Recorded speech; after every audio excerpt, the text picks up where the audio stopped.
അമേരിക്കയുടെ സാമ്പത്തിക മൂലധനം മുഴുവൻ എലി കരണ്ടുകൊണ്ട് പോവുകയാണ് എന്ന് പറഞ്ഞാൽ നിങ്ങൾ വിശ്വസിക്കുമോ? ഞാനത് കൊളോക്കിയലി പറഞ്ഞതാണ്. എന്തായാലും ഇപ്പോൾ അങ്ങനെ ഒരു വാർത്ത പുറത്തു വരികയാണ്. അമേരിക്കയുടെ സാമ്പത്തിക തലസ്ഥാനം എന്ന് പറയുന്നത് ന്യൂയോർക്കാണ്. ഈ ന്യൂയോർക്കിൽ ജനങ്ങൾക്ക് ജീവിക്കാൻ വയ്യാത്ത ഒരു അവസ്ഥ വന്നിരിക്കുന്നു. എന്തുകൊണ്ടാണ് ജനങ്ങൾക്ക് അവിടെ ജീവിക്കാൻ പറ്റാത്തത്? കാരണം മറ്റൊന്നുമല്ല, എലിശല്യമാണ്. എലിശല്യം കാരണമാണ് ന്യൂയോർക്കിൽ ഇപ്പോൾ ജനങ്ങൾക്ക് ജീവിക്കാൻ കഴിയാത്തത്. അമേരിക്കയുടെ സാമ്പത്തിക തലസ്ഥാനമായിട്ടുള്ള ന്യൂയോർക്കിലെ നിവാസികളാണ് എലിശല്യത്തിലെ പ്രശ്നത്താൽ വലയുന്നത്. തെരുവുകൾ, സബ്വേകൾ, നടപ്പാതകൾ, റോഡുകൾ, വീടുകൾ തുടങ്ങി എല്ലാ സ്ഥലങ്ങളിലും ഇപ്പോൾ എലികളെ കൊണ്ട് നിറഞ്ഞിരിക്കുകയാണ്. എലികളുടെ ശല്യം കാരണം ആളുകൾക്ക് നടപ്പാതകളിൽ നടക്കാൻ പോലും കഴിയാത്ത അവസ്ഥയാണ്. ഇപ്പോൾ ഈ പ്രശ്നം പരിഹരിക്കാൻ നടപടികൾ സ്വീകരിച്ചു വരികയാണ്. എലികളെ നിയന്ത്രിക്കാൻ തദ്ദേശ ഭരണകൂടം ഓപ്പറേഷൻ കൺട്രോൾ എന്ന് പറയുന്ന ഒരു ഓപ്പറേഷൻ അവിടെ തുടങ്ങിയിരിക്കുകയാണ്. 70 ഇൻസ്പെക്ടർമാരെ എലികളെ ഇൻസ്പെക്ട് ചെയ്യാനായി വിന്യസിക്കുകയും ചെയ്തു. എലികളുടെ എണ്ണം കുറയ്ക്കാൻ ഹൈടെക് മാപ്പിംഗ് ഉപകരണമാണ് ഇവർ ഉപയോഗിക്കുന്നത്. എലികളെ കൊല്ലുന്നതിന് പകരം ന്യൂയോർക്ക് നഗരത്തിലെ തദ്ദേശ സ്വയംഭരണ സ്ഥാപനങ്ങൾ ഒരു പുതിയ തന്ത്രമാണ് സ്വീകരിച്ചിരിക്കുന്നത്.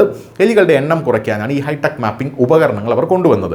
ഭക്ഷണപാനീയങ്ങളുടെ മാലിന്യങ്ങൾ തെരുവുകളിൽ വലിച്ചെറിയതിൽ നിന്ന് അവർ ആളുകളെ ബോധവൽക്കരിക്കുകയാണ് ചെയ്യുന്നത്. എന്തായാലും ആവശ്യത്തിന് ഭക്ഷണമോ വെള്ളമോ ലഭിക്കാത്ത എലികളും പ്രാണികളും സമ്മർദ്ദത്തിലാകുമെന്ന് ഞങ്ങൾ പൊതുവെ വിശ്വസിക്കുന്നു എന്നാണ് ഇവർ പറയുന്നത്. മിക്കവാറും ഇത് ട്രംപിൻ്റെ ഒരു ബുദ്ധിയാവാനേ സാധ്യതയുള്ളൂ. അതായത് എലികൾക്ക് ഭക്ഷണവും വെള്ളവും കൊടുക്കാതെ സമ്മർദ്ദത്തിലാക്കി സ്വയം എലികളെ ആത്മഹത്യ ചെയ്യിക്കാനുള്ളൊരു വഴിയാണ് ഇവർ സ്വീകരിക്കുന്നത് എന്നാണ് ഇതൊക്കെ കേൾക്കുമ്പോൾ നമുക്ക് തോന്നിപ്പോകുന്നത്. എന്തായാലും എലികൾ ഭക്ഷണം തേടി കൂടുതൽ ദൂരത്തേക്ക് നീങ്ങും. അതായത് ന്യൂയോർക്ക് വിട്ട് എലികൾ ഭക്ഷണമില്ലാതെ പോകും എന്നാണ് ഇവർ പറയുന്നത്. പോരാത്തതിന് ഇവ കുറച്ച് മാത്രം കുഞ്ഞുങ്ങളെ മാത്രമേ അല്ലെങ്കിൽ പിന്നീട് ഉൽപ്പാദിപ്പിക്കുകയുള്ളൂ.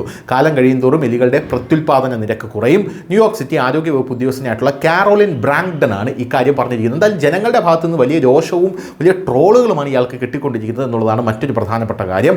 എന്തായാലും മനുഷ്യരെ പോലെ തന്നെ എലികളും എല്ലാം തിന്നുന്നു. സോഡ ക്യാനുകൾ, പ്രാവിൻ്റെ കാഷ്ടം, ഉപേക്ഷിക്കപ്പെട്ട വസ്തുക്കൾ എന്നിവ കഴിച്ച് അവയ്ക്ക് അതിജീവിക്കാൻ കഴിയും. ഒരു എലിക്ക് അതിജീവിക്കാൻ പ്രതിദിനം 28 ഗ്രാം ഭക്ഷണം ആവശ്യമാണ്. ഒരു സമയം 12 കുഞ്ഞുങ്ങളെ വരെ ഉൽപ്പാദിപ്പിക്കാൻ കഴിയും. എലികൾക്ക് ഒരു വർഷത്തിൽ 5 മുതൽ 7 വരെ കുഞ്ഞുങ്ങളെ ഉൽപ്പാദിപ്പിക്കാൻ കഴിയും.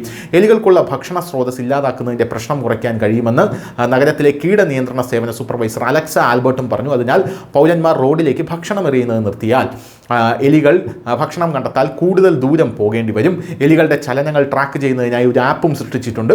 എലികളുടെ ചലനങ്ങൾ നിരീക്ഷിക്കാനും റിപ്പോർട്ട് ചെയ്യാനും നഗരത്തിലെ ആരോഗ്യ വകുപ്പിലെ 70 ഇൻസ്പെക്ടർമാരും ഈ ആപ്പ് ഉപയോഗിക്കുന്നു. ഇതിന് പുറമെ എലികളെ കുറയ്ക്കുന്നതിനുള്ള ഒരു തന്ത്രവും അവർ സൃഷ്ടിച്ചിരിക്കുന്നു. എന്തായാലും അമേരിക്കയിൽ പ്രധാനമായും 3 ഇനം എലികളാണുള്ളത് എന്നാണ് റിപ്പോർട്ടുകൾ പുറത്തു വരുന്നത്. ഈ ശാസ്ത്രജ്ഞനാണ് ഈ കാര്യം പറയുന്നത്. ജനിതക സ്വഭാവം, അവ പടർത്തുന്ന രോഗങ്ങൾ എന്നിവയെക്കുറിച്ചും അവർ പഠിക്കുകയാണ്. യുണൈറ്റഡ് സ്റ്റേറ്റ്സിൽ ധാരാളമായി കാണപ്പെടുന്ന 3 തരം എലികൾ. ആദ്യത്തെ സാധാരണ ഇനം വീട്ടെലിയാണ്. ഇത് പല വീടുകളിലും കാണപ്പെടുന്നു. രണ്ടാമത്തെ ഇനം മാൻ എലിയാണ്. ഇത് വനങ്ങളിലും ഗ്രാമപ്രദേശങ്ങളിലും കാണപ്പെടുന്നു. കൂടാതെ ഹാൻഡ് വൈറസ് പോലുള്ള രോഗങ്ങൾ പരത്താനും കഴിയും. കൂടാതെ മൂന്നാമത്തെ ഇനം വനങ്ങളിൽ കാണപ്പെടുന്ന ഒരു തരം എലിയാണ്. അതിനെ വുഡ് എലി എന്നാണ് പറയുന്നത്. ന്യൂസ് ഡെസ്ക് ന്യൂസിൻ്റെ മലയാളം.